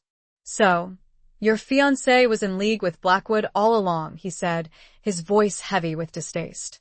"Using him to eliminate his competition, to clear the way for his land grabs." Ethan nodded, his jaw clenched, his eyes filled with a cold fury. "It seems so," he said, his voice tight, with controlled anger. Sheriff Stone leaned back in his chair, his gaze thoughtful. "This changes things," he said. "This makes it a bigger case. A more dangerous one." He paused, then added, "I'll need to contact the authorities back east. Get a warrant for your fiancé's arrest. And I'll need to put out a new wanted poster for Blackwood. With this new information." He looked at Emmy, his expression softening slightly. "You're in danger, Miss Carter," he said, his voice serious. "Blackwood knows about you. He knows you're a threat to him. He'll be looking for you." Emmy felt a chill run down her spine, the sheriff's words confirming her worst fears. She was a target, a loose end that Blackwood needed to eliminate. "What should we do?" she asked, her voice trembling slightly. Sheriff Stone considered for a moment, his gaze shifting between Emmy and Ethan. "I can offer you protection here in Havens Pass," he said. "My deputies can keep an eye on you. But it's not a foolproof solution. Blackwood is resourceful. He's dangerous." He paused, then added, "The safest place for you would be with Ethan. Out at his cabin. It's remote, isolated. It's the last place Blackwood would expect to find you." Ethan nodded, his agreement immediate. "She'll be safe with me," he said, his voice firm, his gaze meeting Emmy's, offering a silent reassurance. Emmy felt a wave of gratitude wash over her, a sense of relief that she wouldn't be alone, that she would have Ethan by her side. She trusted him, implicitly. She knew he would protect her, with his life if necessary. As they left the sheriff's office, a sense of shared vulnerability settled upon them. They were both targets, both hunted by the same man. They were bound together, not just by circumstance, but by a shared need for survival, a shared determination to see justice done. That evening, back at their room above the saloon, they prepared to leave Havens Pass. They packed their few belongings, their movements quiet and efficient, their minds focused on the task ahead. As Emmy was gathering her things, she noticed Ethan staring at a small, silver locket he held in his hand. It was the same locket she had seen him with before, the one he always kept close. That's a beautiful locket," she said, her voice soft, breaking the silence. Ethan looked up, startled, as if he had forgotten she was there. He hesitated for a moment, then opened the locket, showing it to her. Inside, there were 2 miniature portraits. One was of Sarah, his deceased wife, her face smiling and radiant. The other was of Lily, their daughter, her eyes bright and full of life. They were my world," he said, his voice thick with emotion. Emmy reached out, gently touching the locket, her fingers tracing the delicate features of the 2 women who had meant so much to him. "They're beautiful," she said, her voice filled with a profound sadness. Ethan closed the locket, his fingers lingering over the smooth silver surface. "I carry them with me," he said, his voice low, "as a reminder of what I've lost, and of what I'm fighting for." He looked up at Emmy, his eyes meeting hers, his gaze intense and unwavering. "I won't let him take anything else from me," he said, his voice firm, resolute. "I won't let him hurt you, Emmy. I promise you that." His words, his touch, sent a shiver of warmth through her, a feeling of hope and reassurance that chased away some of the fear that had been consuming her. In that shared moment of vulnerability, In the quiet intimacy of their shared grief and shared determination, the bond between them deepened, solidified, becoming something more than just friendship, something more than just a shared need for survival. It was the beginning of something new, something precious, something that neither of them could quite define, but both of them desperately needed. As they prepared to face the unknown, to confront the danger that awaited them, they drew strength from each other, finding solace in their shared vulnerability, their shared hope for a future free from the shadows of the past. The setting sun cast long shadows across the room, but in their hearts, a flicker of light had begun to grow. Chapter 12. The Whispers of the Wind. The journey back to Ethan's cabin was quiet and tense. The vast, open landscape, which had once seemed so beautiful and liberating to Emmy, now felt menacing and oppressive. Every shadow, every rustle of the wind, every distant sound, seemed to hold a hidden threat. Ethan rode beside her, his senses on high alert, his hand never far from the rifle strapped to his saddle. He scanned the horizon, his eyes constantly searching for any sign of danger, any indication that they were being followed. Emmy tried to remain calm, to focus on the task ahead, but her fear was a constant companion, a knot of anxiety that tightened her chest and made it hard to breathe. She found herself replaying the events of the past few weeks, the revelations about Robert and Blackwood, the growing danger that surrounded them. She thought about Ethan, about his quiet strength, about his unwavering determination to protect her. She had come to rely on him, to trust him implicitly. He was her protector, her confidant, her friend. But it was more than that, she realized. She had developed feelings for him, feelings that went beyond friendship, beyond gratitude. She cared for him, deeply. The thought both comforted and frightened her. She had been hurt before, betrayed by the man she had loved.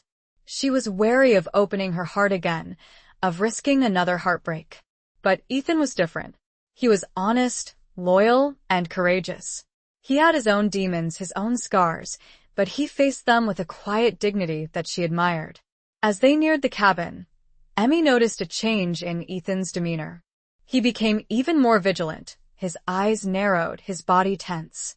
He slowed his horse, his gaze fixed on a distant ridge. "What is it?" Emmy asked, her voice hushed, her heart pounding in her chest. Ethan held up a hand, silencing her.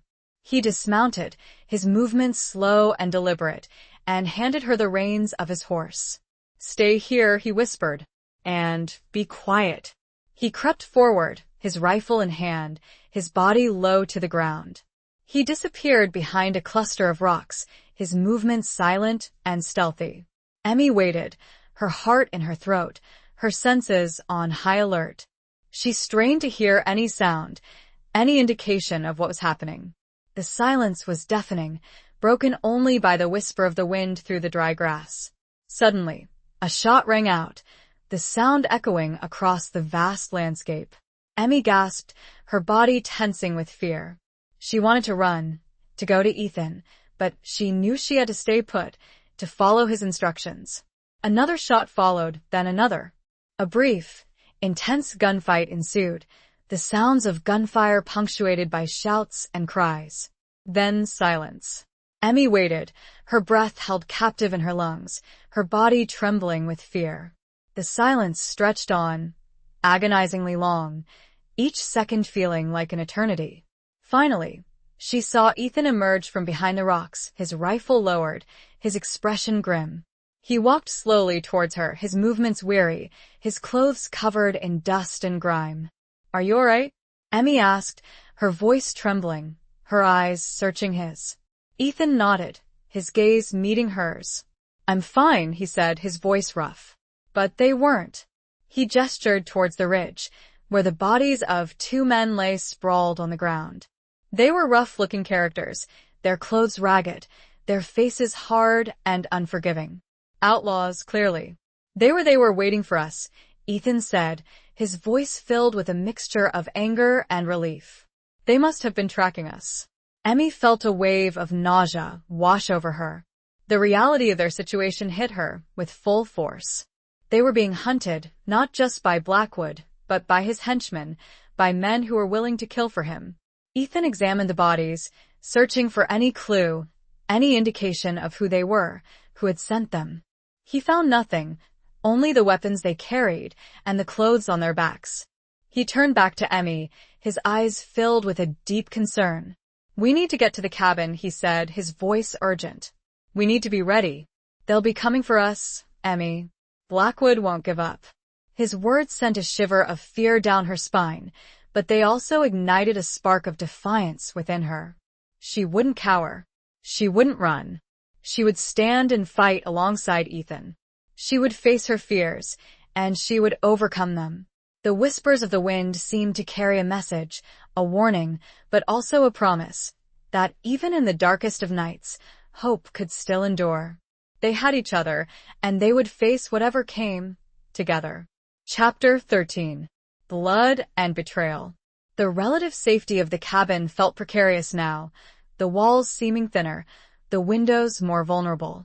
Ethan immediately set about fortifying their defenses, boarding up windows, reinforcing the door, and strategically placing their limited supply of ammunition. He worked with a grim determination, his movements efficient and precise, his focus absolute. Emmy helped where she could, her hands trembling slightly as she assisted him, the weight of their situation pressing down on her. She had never been in such a dangerous position before, had never faced the prospect of violence, of death, so directly. As they worked, Ethan explained his plan. They would stay inside the cabin, using the cover of darkness to their advantage. They would conserve their ammunition, making every shot count. They would wait for Blackwood to make his move. "He'll come at night," Ethan said, his voice low and serious. "He'll want the element of surprise. He'll try to flush us out, to force us into the open." Emmy nodded, her heart pounding in her chest. She knew he was right. Blackwood was a predator, a hunter. He would use every tactic, every advantage, to achieve his goal. As darkness fell, they extinguished the fire, plunging the cabin into an inky blackness. They took up their positions, Ethan by the front door, Emmy by a small, boarded-up window at the back of the cabin. They waited, their senses on high alert, their bodies tense with anticipation. The silence was oppressive, broken only by the occasional creak of the cabin's timbers, the whisper of the wind outside, the frantic beating of their own hearts. Hours passed, each one feeling like an eternity. Emmy strained to hear any sound, any indication of Blackwood's approach. She fought to stay awake, to keep her fear at bay, but her exhaustion was overwhelming. Suddenly, a sound broke the silence. A twig snapping, a footstep on the dry earth, a muffled whisper. Ethan raised his rifle, his body tensing, his eyes narrowed in concentration. "He's here," he whispered, his voice barely audible. Emmy felt a surge of adrenaline, her fear replaced by a cold, hard determination. She gripped her own rifle, her finger on the trigger, her body ready to react. A voice, harsh and menacing, echoed through the darkness. "Coulter, I know you're in there. Come out and face me. Like a man." It was Blackwood, his voice filled with a cruel confidence, a chilling arrogance. Ethan didn't respond. He remained silent, his position hidden, his presence a mystery. Blackwood laughed, a low, guttural sound that sent a shiver down Emmy's spine. "You can't hide, Coulter," he shouted. "I'll find you, and I'll make you pay. For what you did." He paused, then added, "And the woman, I'll deal with her, too. Just like you dealt with my brother." The words struck Ethan like a physical blow. His brother? Blackwood was claiming to be related to one of the men Ethan had killed in his quest for vengeance. The revelation threw him off balance, his mind reeling with confusion and disbelief. He had never known that any of the men he had hunted down had family, had connections. He had always seen them as isolated figures, as monsters who deserved to die. His hesitation was brief, but it was enough. Blackwood seized the opportunity, launching his attack. A volley of gunfire erupted, shattering the silence, bullets ripping through the cabin walls, splintering wood, shattering glass. Ethan returned fire, his shots precise and deadly, but he was outnumbered.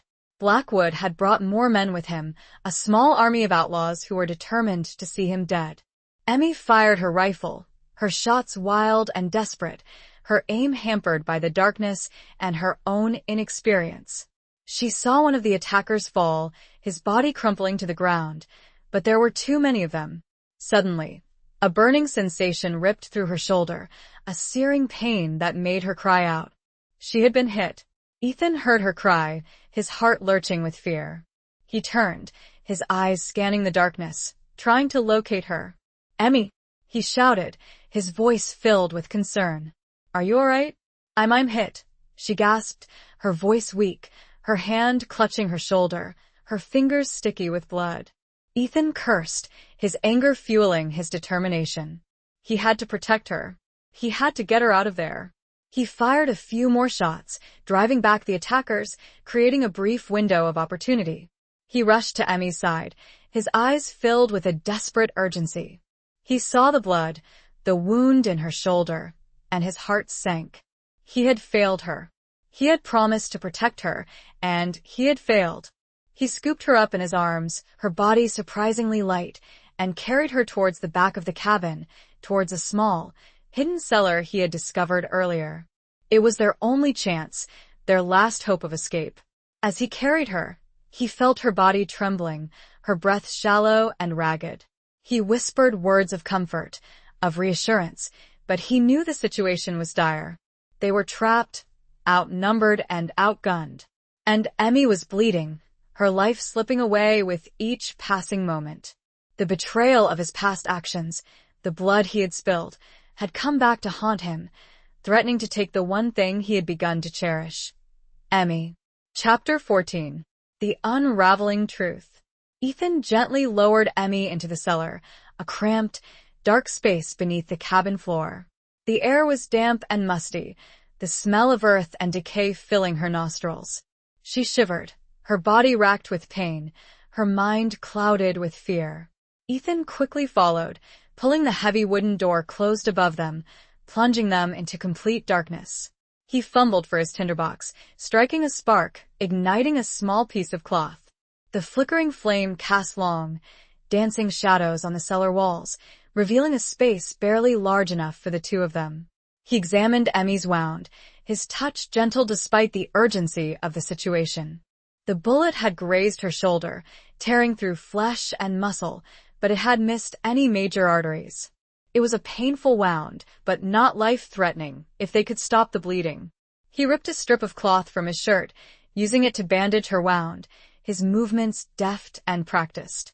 He spoke to her in a low, soothing voice, trying to calm her fears, to reassure her that she would be all right.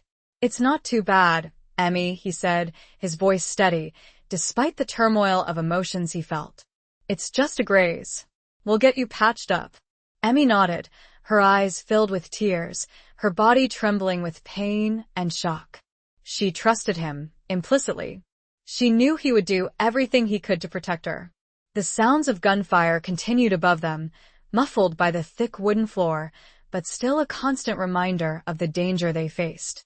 Blackwood and his men were searching the cabin, looking for them, their voices harsh and menacing. Ethan held Emmy close, his arm around her, offering her warmth and comfort. He whispered words of encouragement, of hope, but he knew their situation was precarious. They were trapped, with no way out, no way to defend themselves. As they waited, huddled together in the darkness, Emmy's mind drifted back to the conversation they had had in Haven's Pass, to Ethan's doubts, to his questions about her past. She realized, with a sickening certainty, that she had withheld a crucial piece of information, a detail that might explain Blackwood's relentless pursuit. "Ethan," she said, her voice weak, hesitant. There's something I need to tell you. Something I should have told you before." Ethan looked at her, his eyes filled with concern. "What is it, Emmy?" he asked, his voice gentle. She took a deep breath, her heart pounding in her chest.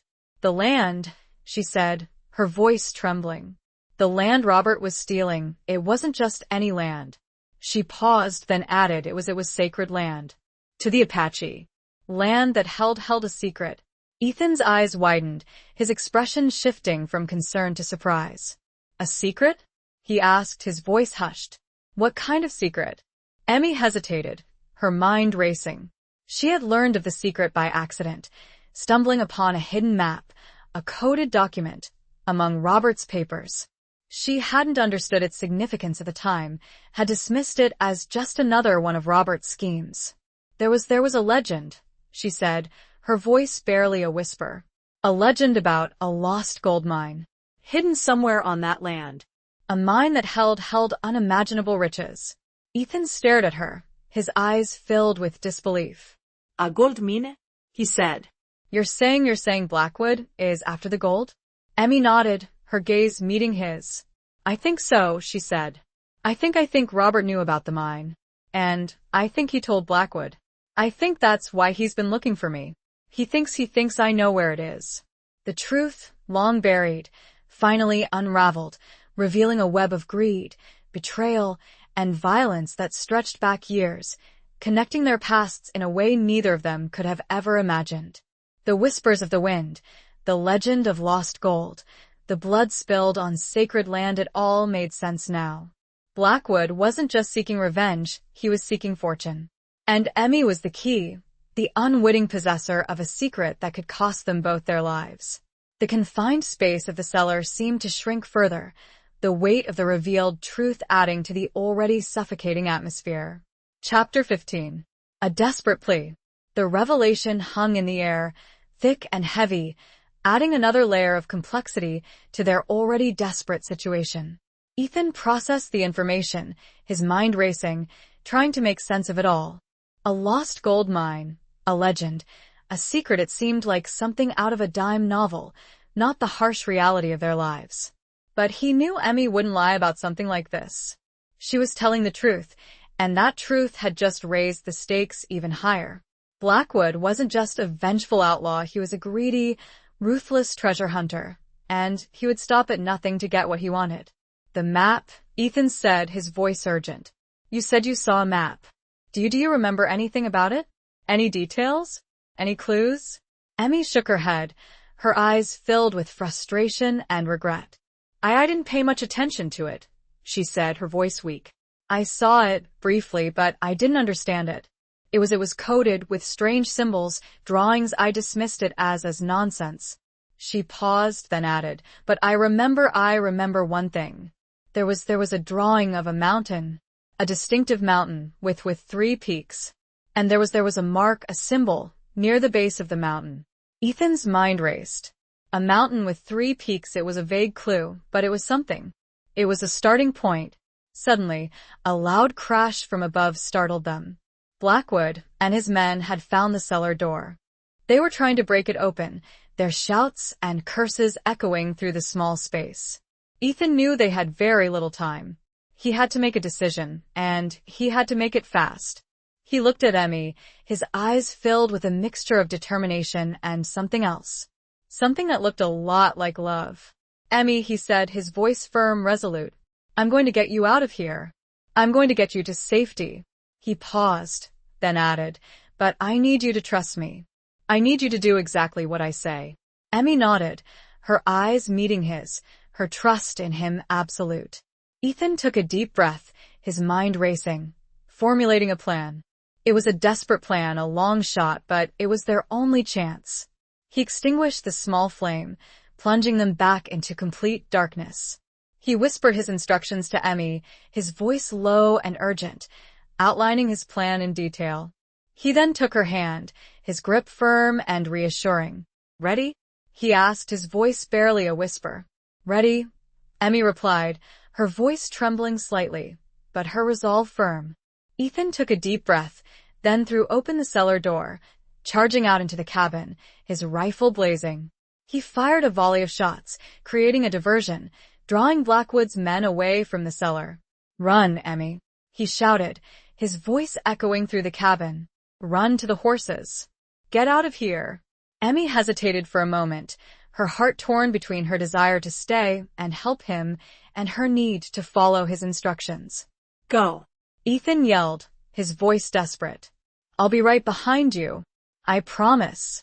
Emmy turned and fled, running out of the cabin, into the darkness, her heart pounding in her chest, her shoulder throbbing with pain. She ran towards the horses, her movements fueled by adrenaline and fear. She heard the sounds of gunfire behind her, the shouts and curses of Blackwood and his men, the desperate struggle between Ethan and the outlaws. She knew he was risking his life for her, sacrificing himself to give her a chance to escape. She reached the horses, her hands fumbling with the reins, her body trembling with exhaustion and fear. She mounted Bess, her loyal mare, and kicked her into a gallop, riding away from the cabin, away from the violence, away from the man she had come to love. As she rode, she looked back, her eyes searching for any sign of Ethan. She saw the cabin engulfed in flames, the fire illuminating the night sky, casting long, dancing shadows across the landscape. She saw figures silhouetted against the flames, the sounds of gunfire still echoing in the distance. She didn't know if Ethan was alive or dead. She didn't know if she would ever see him again. But she knew she had to keep going. She had to survive. She had to honor his sacrifice. She had to carry his memory, his love, with her always. With a desperate plea whispered to the uncaring stars, she urged Bess onward, disappearing into the vast, unforgiving darkness, leaving behind the only place she'd felt safe, and the man who had shown her what it meant to truly live and to truly love. Chapter 16. The Heart's Reckoning. Emmy rode through the night, her body aching, her mind numb with shock and grief. The image of the burning cabin, the sounds of gunfire, the fear for Ethan's life, replayed in her mind, a constant torment. She didn't know where she was going, only that she had to get away, to put as much distance as possible between herself and Blackwood. She rode until dawn, until Bess was exhausted and she could barely stay in the saddle. She found a small, secluded canyon, a hidden oasis in the vast, arid landscape. She dismounted, her legs stiff and wobbly, and tended to Bess, offering her water and what little food she had left. She then collapsed on the ground, her body trembling with exhaustion and pain. Her shoulder throbbed, the wound still bleeding, but she barely noticed it. Her mind was consumed with worry for Ethan, with the agonizing uncertainty of his fate. She closed her eyes, trying to block out the images of violence and destruction, but they persisted, haunting her, tormenting her. She replayed their time together, their conversations, their shared moments of vulnerability, their growing connection. She had come to love him, she realized, with a depth and intensity that she had never thought possible. And now he might be gone. The thought was unbearable. She wept, her tears falling unchecked, her body shaking with sobs. She grieved for him, for the life they might have had together, for the future that had been stolen from them. As the sun rose higher in the sky, casting its warm rays over the canyon, Emmy forced herself to move. She knew she couldn't stay there, wallowing in her grief. She had to survive. She had to find a way to honor Ethan's sacrifice. She tended to her wound, cleaning it as best she could, using a strip of cloth from her skirt to bandage it. She ate a small amount of food, forcing herself to swallow, even though she had no appetite. She then saddled Bess and continued her journey, heading towards Haven's Pass. She knew it was a risk, returning to the town where Blackwood might still be looking for her, but she had nowhere else to go. She needed help. She needed to find Sheriff Stone, to tell him what had happened. The journey was long and arduous, her body aching, her mind filled with a constant dread. She avoided the main trails, sticking to the back country, her senses on high alert, constantly scanning the horizon for any sign of danger. Finally, after what seemed like an eternity, she reached Haven's Pass. The town was quiet, peaceful, seemingly untouched by the violence that had consumed her life. She rode directly to the sheriff's office, her heart pounding in her chest, her body trembling with exhaustion and fear. She found Sheriff Stone sitting at his desk, his expression grim, his eyes filled with a weary sadness. He looked up as she entered, his gaze widening in surprise. "Miss Carter," he said, his voice hushed. You're alive." Emmy nodded, her voice choked with emotion. "Ethan," she said, her voice barely a whisper. The cabin Blackwood, she couldn't finish the sentence, her grief overwhelming her. She collapsed into a chair, her body shaking with sobs. Sheriff Stone rushed to her side, his expression filled with concern. He offered her water, comfort, his words gentle and reassuring. He listened patiently as she recounted the events of the previous night, her voice trembling, her words punctuated by sobs. He listened to her story of the lost gold mine, of Robert's betrayal, of Blackwood's relentless pursuit. When she had finished, he sat back, his expression grave. "I'm sorry, Miss Carter," he said, his voice filled with a profound sadness. "I'm so sorry for your loss." He paused, then added, We found Ethan's body. At the cabin. He didn't make it."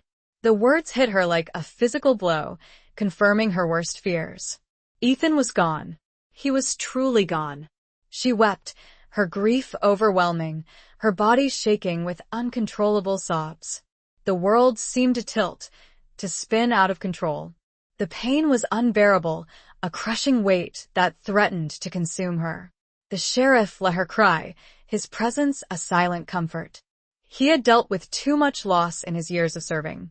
After an eternity of sorrow, it was with a heavy heart that Emmy began to grapple not only with her grief, but also with the reckoning of what she needed to do now that all of Ethan's sacrifices, his love, and the devastating secrets were laid bare before her. The next steps, she knew, would determine everything. Chapter 17. Against the Dying Light. The days that followed were a blur of grief and activity. Emmy stayed at the sheriff's office, under his protection, her physical wounds tended to by the town's doctor, her emotional wounds slowly beginning to scab over, but never truly healing. Sheriff Stone, true to his word, had contacted the authorities back east, providing them with the information about Robert's involvement with Blackwood and the illegal land speculation. A warrant was issued for Robert's arrest, and a new wanted poster for Blackwood was circulated throughout the territories, increasing the pressure on the outlaw and his dwindling band of men. Emmy, despite her grief, insisted on helping the sheriff, providing him with every detail she could remember about Robert, about Blackwood, about the map and the legend of the lost gold mine. She felt a responsibility, a duty, to honor Ethan's memory, to see justice done. She spent hours poring over maps of the area, searching for a mountain with 3 peaks, a landmark that might lead them to the location of the mine. She studied Robert's papers, the coded documents she had previously dismissed, trying to decipher their meaning, to unlock the secrets they held. Sheriff Stone, impressed by her determination and resilience, assigned a young deputy, a kind and capable man named Thomas, to assist her. Thomas was knowledgeable about the local area, familiar with the legends and folklore of the Apache, and he proved to be an invaluable ally. One evening, as they were studying a particularly detailed map of the region, Thomas pointed to a mountain range in the distance. "That's the 3 Sisters," he said, his voice hushed, almost reverent. "A sacred place to the Apache. They say it holds many secrets." Emmy's heart leaped with a mixture of excitement and trepidation. The 3 Sisters, it fit the description she remembered from the map. Could this be the place? She examined the map closely, her eyes searching for any other landmarks, any other clues that might confirm her suspicion. She noticed a small symbol, a drawing of a coiled snake, near the base of the mountain range. Her blood ran cold. The snake, it was Blackwood's mark. It was the same symbol she had seen on the map in Robert's papers, the same symbol Ethan had described as Blackwood's tattoo. "This is it," she said, her voice trembling with excitement.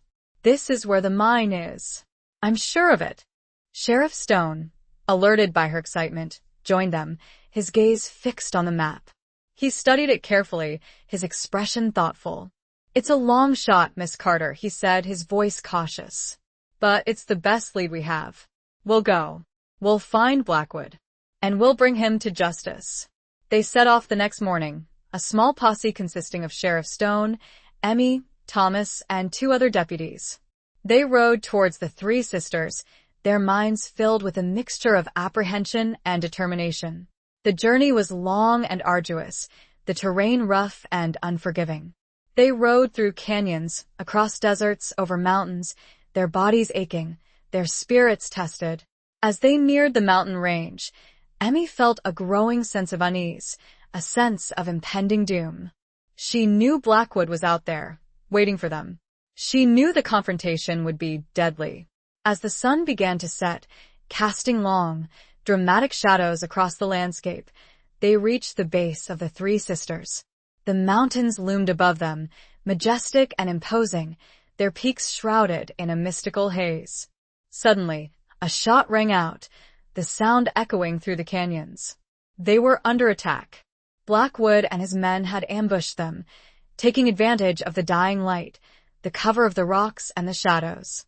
The posse returned fire, taking cover behind boulders, their shots echoing through the twilight. The battle was fierce and brutal, the air filled with the sounds of gunfire, the shouts and cries of men, the smell of gunpowder and blood. Emmy found herself in a life-and-death struggle, fighting for survival, fighting for Ethan's memory. This fight, against the dying light, was more than just stopping Blackwood. It was redemption. Chapter 18. A bond forged in fire. Emmy, despite her inexperience, fought with a fierce determination, her movements fueled by adrenaline and a deep-seated need for justice. She had learned from Ethan, had absorbed his lessons on survival, his unwavering courage in the face of danger.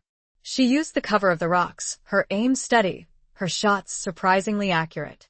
She saw one of Blackwood's men fall, her bullet finding its mark, but there were too many of them. The posse was outnumbered, outgunned, their position increasingly precarious. Sheriff Stone was wounded, a bullet grazing his arm, but he continued to fight, his determination unwavering. Thomas, too, was injured, a bullet lodging in his leg, but he remained at Emmy's side, protecting her, offering her support. Emmy saw Blackwood, his figure silhouetted against the fading light, his face contorted with rage and hatred. He was firing his rifle, his shots aimed at her, his intent clear: to kill her, to silence her, to claim the secret of the mine for himself. She returned fire, her shots narrowly missing him, forcing him to take cover. She knew she couldn't hold him off forever. She needed a plan, a way to turn the tide of the battle. She remembered Ethan's words, his advice on using the terrain to her advantage, on thinking strategically, on anticipating the enemy's moves. She scanned the landscape, her eyes searching for an opportunity, a weakness in Blackwood's position. She noticed a narrow passage, a small crevice in the rocks, that led to a higher vantage point. It was a risky move, exposing her to enemy fire, but it was their only chance. "Thomas," she said, her voice urgent, "cover me. I'm going to flank them." Thomas nodded, his expression grim, but his eyes filled with a grudging respect. He understood her plan, and he was willing to risk his life to help her. Emmy, with a burst of adrenaline, dashed from her cover, running towards the passage, bullets whizzing past her, narrowly missing her. She scrambled up the rocks, her hands and knees scraped and bleeding, her lungs burning with exertion. She reached the higher vantage point, her body trembling with exhaustion and fear, but her mind clear, her focus absolute. She had a clear view of Blackwood and his men, their positions exposed, their movements predictable. She raised her rifle, her aim steady, her finger on the trigger. She took a deep breath, calming her nerves, focusing her mind. She fired, her shots precise and deadly, taking down one of Blackwood's men, then another. The outlaws, caught by surprise, their defenses weakened, began to falter. Sheriff Stone and the remaining deputies, seeing their opportunity, renewed their attack, their shots finding their marks, driving back the remaining outlaws. Blackwood, realizing he was losing, his plan unraveling, his men falling around him, turned his attention to Emmy, his eyes filled with a burning hatred. He raised his rifle, aiming at her, his finger tightening on the trigger. Emmy saw him, her heart leaping with fear, but she didn't flinch. She stood her ground, her gaze meeting his, her determination unwavering. A shot rang out, but it wasn't from Blackwood's rifle. It was from Sheriff Stone, his aim true, his bullet finding its mark. Blackwood staggered, his body convulsing, his rifle falling from his grasp. He looked at Emmy, his eyes filled with a mixture of surprise and disbelief. He crumpled to the ground, his body lifeless, his reign of terror finally over. The remaining outlaws, seeing their leader fall, their numbers dwindling, surrendered, their weapons dropped, their will to fight broken. The battle was over. Emmy, her body trembling with exhaustion and relief, lowered her rifle, her gaze fixed on Blackwood's lifeless body. She had done it. She had avenged Ethan's death. She had protected the secret of the mine. She had found justice. Sheriff Stone and Thomas, their wounds tended to, approached her, their expressions filled with a mixture of gratitude and respect. "You did good, Miss Carter," Sheriff Stone said, his voice hoarse, but filled with admiration. "You did real good." Thomas nodded, his eyes shining with pride. "You saved us, Emmy," he said, his voice filled with emotion. "You're a hero." Emmy shook her head, her eyes filling with tears. "Ethan," she said, her voice choked with grief. He was the hero. I just did what he would have done." The bond forged in fire, the shared experience of violence and loss, had created a connection between them, a bond of respect, of gratitude, of shared humanity. As the last rays of the setting sun faded, casting a golden glow over the landscape, they stood together, a small, unlikely group of survivors, their hearts filled with a mixture of grief and triumph. They had faced death, and they had emerged victorious, but the scars of the battle would remain, a constant reminder of the price of freedom, of the cost of justice. Chapter 19. The Dawn of Redemption. In the aftermath of the battle, the bodies of Blackwood and his men were buried in unmarked graves, a grim reminder of the violence that had stained the sacred land of the Three Sisters. The surviving outlaws were taken back to Haven's Pass to face trial and imprisonment, their reign of terror finally brought to an end. Sheriff Stone, his arm in a sling, his body weary but his spirit unbroken, oversaw the proceedings, ensuring that justice was served, that the law was upheld. He had fulfilled his duty, had protected his town, had avenged the deaths of innocent people. Thomas, his leg bandaged, his movements slow but determined, assisted the sheriff, his loyalty unwavering, his respect for Emmy growing with each passing day. He had proven himself a brave and capable deputy, a worthy successor to the legacy of Ethan Coulter.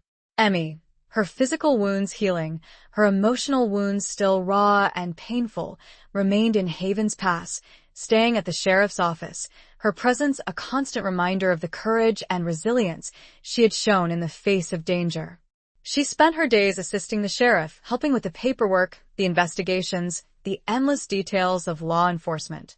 She found a sense of purpose in this work, a way to honor Ethan's memory, to contribute to the community that had taken her in, had offered her shelter and protection. She also spent time exploring the town, getting to know the people, learning about their lives, their struggles, their hopes for the future. She found a sense of belonging, a sense of connection that she had never experienced before, not even in her privileged upbringing back east. She discovered that Haven's Pass was a town of survivors, of people who had overcome adversity, who had built their lives from scratch, who had faced the challenges of the frontier with courage and determination. She admired their strength, their resilience, their unwavering spirit. One evening, as she was walking through the town square, she saw a group of children playing, their laughter echoing through the air, their faces bright and carefree. She stopped to watch them, her heart filled with a mixture of sadness and hope. She thought of Ethan, of his lost daughter, Lily, of the life he had been denied. She thought of the future, of the possibility of building a new life for herself, of finding happiness, of creating a family of her own. She realized with a start that she was no longer running. She was no longer afraid. She had faced her fears, had confronted her past, had emerged stronger, more resilient, more determined than ever before. She had found redemption, not in vengeance, but in justice, not in violence, but in healing, not in hatred, but in love. She had learned that the true meaning of life was not in escaping the past, but in embracing the future, in building a better world, in honoring the memory of those who had been lost. As the sun began to set, casting a golden glow over the town, Emmy made a decision. She would stay in Haven's Pass. She would make a life for herself there. She would honor Ethan's memory by living a life of purpose, of meaning, of contribution. She walked towards the sheriff's office, her steps firm, her head held high, her heart filled with a newfound sense of peace, of hope, of belonging. The dawn of redemption had arrived, not just for her, but for the entire town, a promise of a brighter future, a future built on the foundations of justice, of courage, of love. She looked up at the sky, and she could almost sense Ethan there. She smiled, a genuine smile, for the first time in a long time. Chapter 20. The final confrontation of hearts and horizons. The decision to stay in Haven's Pass brought a sense of calm Emmy hadn't felt since before her life had unraveled back east.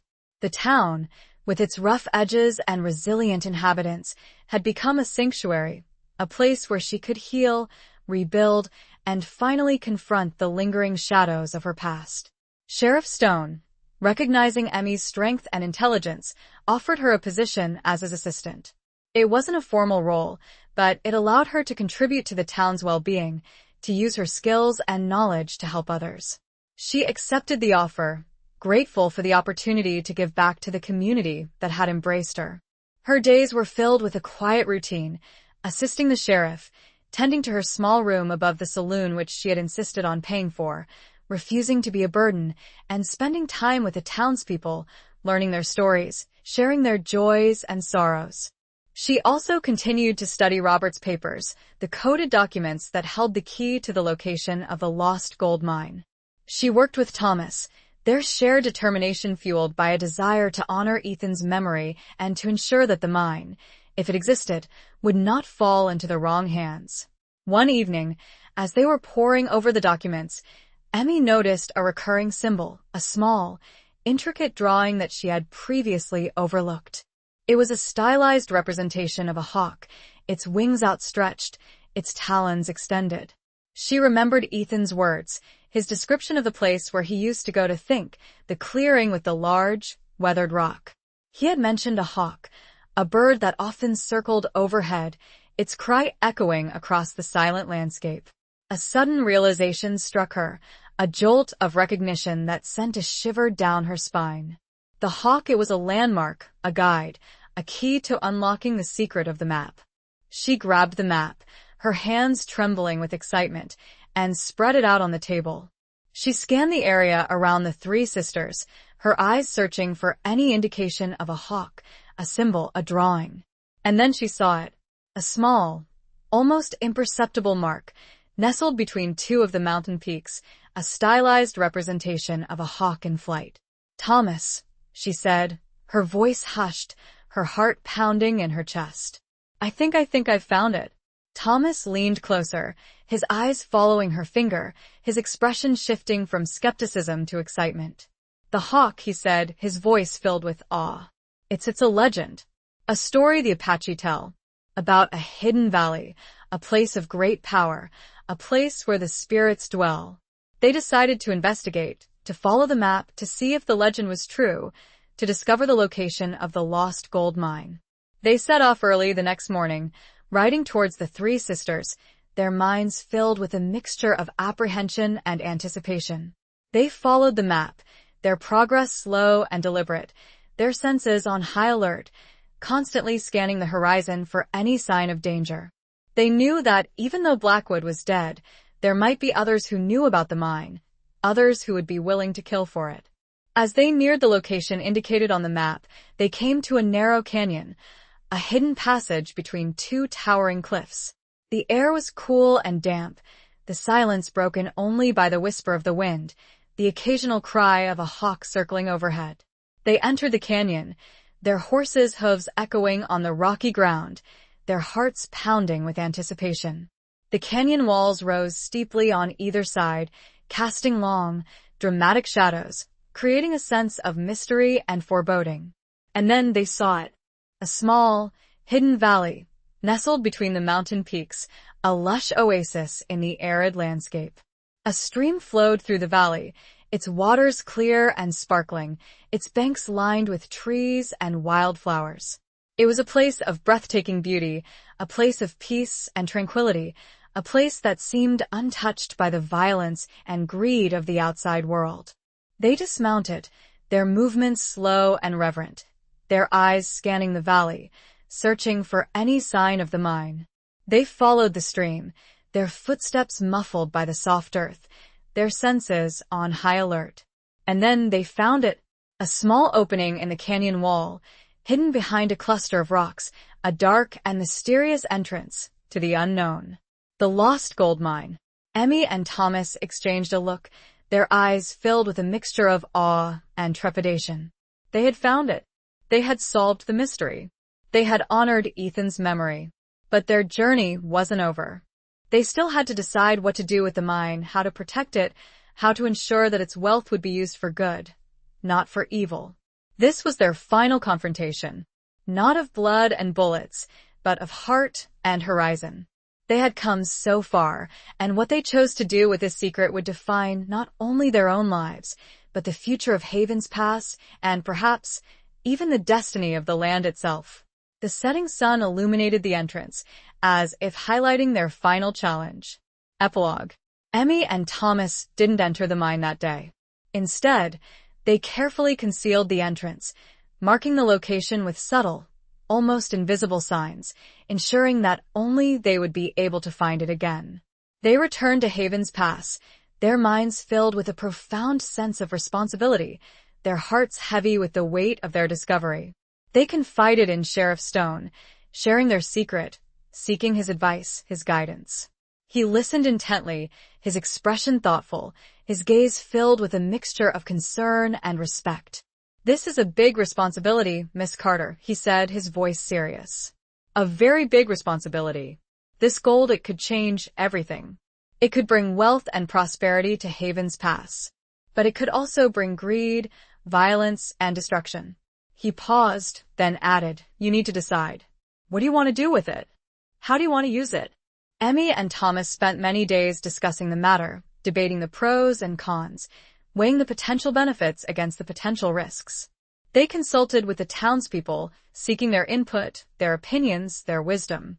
They learned that the Apache, who considered the Three Sisters sacred, had long known about the mine, but they had chosen not to exploit it, believing that the gold was a gift from the spirits, a treasure to be protected, not plundered. Emmy, inspired by the Apache's wisdom, their respect for the land, their understanding of the delicate balance of nature, made a decision. She would not exploit the mine for personal gain. She would not allow its wealth to corrupt her, to destroy the peace and tranquility of Haven's Pass. Instead, she would use the gold to benefit the community, to improve the lives of the people who had welcomed her, had offered her shelter and protection. She would use it to build a school, a hospital, a library, to create opportunities for the children, to provide care for the sick, to promote education and enlightenment. She would also use a portion of the gold to establish a trust, a fund to protect the sacred land of the Three Sisters, to ensure that it would never be exploited, that its beauty and tranquility would be preserved for future generations. With Sheriff Stone's and Thomas's help, she established a council, a group of trusted townspeople who would oversee the management of the mine, the distribution of its wealth, the implementation of her vision. The mine was worked discreetly, its existence kept secret from the outside world, its wealth carefully managed, its impact on the environment minimized. Haven's Pass prospered, not with a sudden influx of wealth, but with a gradual, sustainable growth, a transformation that respected the town's character, its history, its values. Emmy, true to her word, remained in Haven's Pass, dedicating her life to the community, to the well-being of its people. She never married, but she found fulfillment in her work, in her friendships, in the love and respect she earned from the townspeople. Thomas, inspired by Emmy's example, continued to serve as a deputy, protecting the town, upholding the law, his loyalty unwavering, his respect for Emmy deepening with each passing year. He eventually married, raised a family, his children growing up in the peaceful, prosperous community that Emmy had helped to create. The years passed, and Haven's past became a beacon of hope, a testament to the power of resilience, of courage, of love. The legend of the lost gold mine remained a secret, known only to a select few, a treasure protected, not for its monetary value, but for its symbolic significance, for its representation of the enduring spirit of the frontier, of the enduring power of the human heart. And Emmy, the woman who had run from a life of lies and betrayal, had found her true home, her true purpose, in the heart of the Arizona Territory, a place where she had discovered not only redemption, but also the enduring power of love.